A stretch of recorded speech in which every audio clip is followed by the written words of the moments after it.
Military బూట్ల చప్పుళ్లతో దద్దరిల్లిపోతున్నది.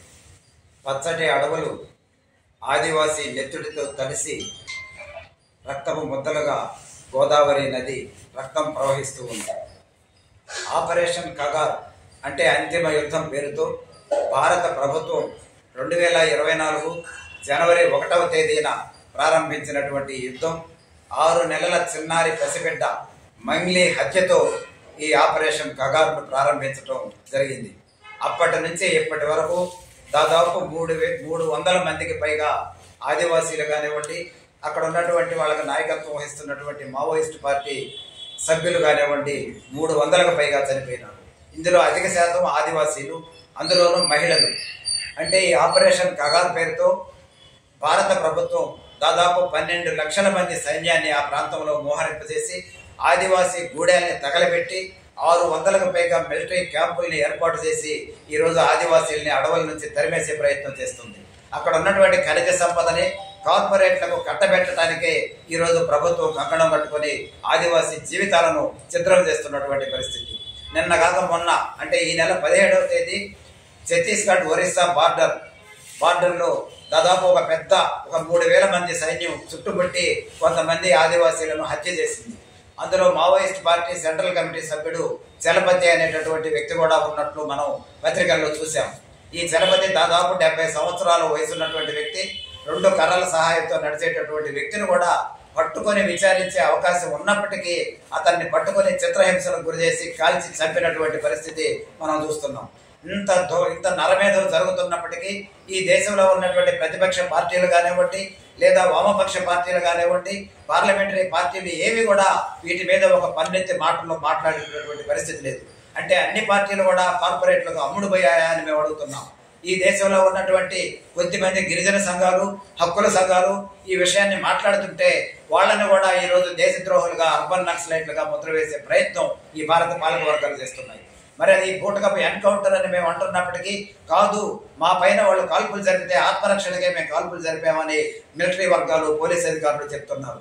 నిజంగా ఆత్మరక్షణకే కాల్పులు జరిగితే అక్కడికి మేము వెళ్ళి నిజాలని పరిశీలిస్తామంటే మా నిజ నిర్ధారణ కమిటీలు మీరు ఎందుకు అడ్డుకుంటున్నారని మేము అడుగుతున్నాం.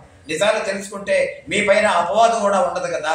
మరి ఆ నిజాలు తెలుసుకునేందుకు మేము వెళ్తూ ఉంటే మమ్మల్ని ఎందుకు అడ్డుకుంటున్నారు? నిజాలు తెలుసుకుంటామంటే మీరు ఎందుకు భయపడుతున్నారు? అందుకనే ఈరోజు ప్రజలు ఇది ఎన్కౌంటర్ అంటే నమ్మటం లేదు. ఇది పూటకపై ఎన్కౌంటర్ పేరుతో ప్రభుత్వము, పోలీసులు, మిలిటరీ అధికారులు చేస్తున్నటువంటి హత్యలుగానే మేము పరిగణిస్తున్నాం. అంటే ఇది భారత ప్రజల దేశమా లేదా కార్పొరేట్ల దేశమా అని మేము అడుగుతున్నాం. కార్పొరేట్ ఇండియాగా మార్చడం కోసమే అక్కడ ఉన్నటువంటి లక్షల కోట్ల డాలర్ల విలువ చేసే ఖనిజ సంపదని మైనింగ్ కంపెనీలకు అప్పచెప్పి ఈరోజు అక్కడ ఉన్నటువంటి ఆదివాసీలను తరిమేసే ప్రయత్నమే ఈ ఆపరేషన్ కగార్.